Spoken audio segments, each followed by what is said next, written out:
నా పేరు doctor Raghavender Reddy.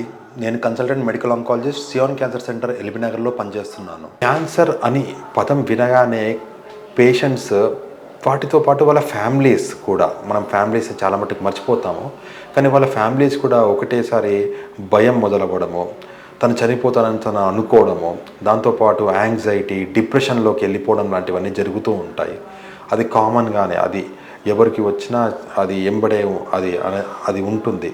So వాళ్ళకి కంపల్సరీ కౌన్సిలింగ్ లాంటిది అవసరము. పేషెంట్తో పాటు పేషెంట్ ఫ్యామిలీస్ కూడా ఇస్తే చాలా బెటర్. ఈ డిప్రెషన్ వల్ల, యాంగ్జైటీ వల్ల పేషెంట్స్ కరెక్ట్ టైంలో ట్రీట్మెంట్ కూడా తీసుకోరు. ఆ ట్రీట్మెంట్ తీసుకోకపోవడం వల్ల, ఇంకా డిలే అవ్వడం వల్ల ఆ క్యూర్ అనే ఛాన్సెస్ ఇంకా తగ్గుతూ ఉంటాయి. కొంతమంది పేషెంట్ క్యాన్సర్ అని వినిపించగానే వాళ్ళు మళ్ళీ 6 నెలల తర్వాతే మళ్ళీ హాస్పిటల్ గడప తొక్కుతారు. ఈ 6 నెలల్లో వాళ్ళ క్యాన్సర్ మొదటి 2 స్టేజ్లో ఉన్న క్యాన్సర్ అది 4వ స్టేజ్కి వెళ్ళిపోతూ ఉంటుంది. ఆ టైంలో మనం ట్రీట్మెంట్ కూడా ఇవ్వడం కుదరదు. సో నేనైతే ప్రతి పేషెంట్కి నా దగ్గరే సైకాలజిస్ట్ కూడా ఉన్నారు. సో నేను సైకాలజిస్ట్ దగ్గరికి పంపించి కౌన్సిలింగ్ ఇప్పించేసి వాళ్ళకు కొంచెం మానసికంగా కొంచెం దృఢంగా ఉంచడానికి ప్రయత్నిస్తాను. మానసికంగా కొంచెం దృఢంగా ఉన్న పేషెంట్స్ వాళ్ళ లైఫ్ కూడా కొంచెం ఇంకా ఎక్కువే ఉంటుంది.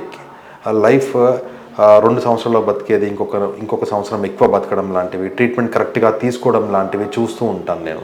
ఇలాంటి లక్షణాలు ఏమైనా ఉంటే ఎంబడే మా సియోన్ క్యాన్సర్ క్లినిక్ ఎల్బీనగర్కి సంప్రదించండి. మీకు ఏ ఇబ్బంది ఉన్నా సరే నేను సోమవారం నుంచి శనివారం వరకు మీకు అందుబాటులో ఉంటాను.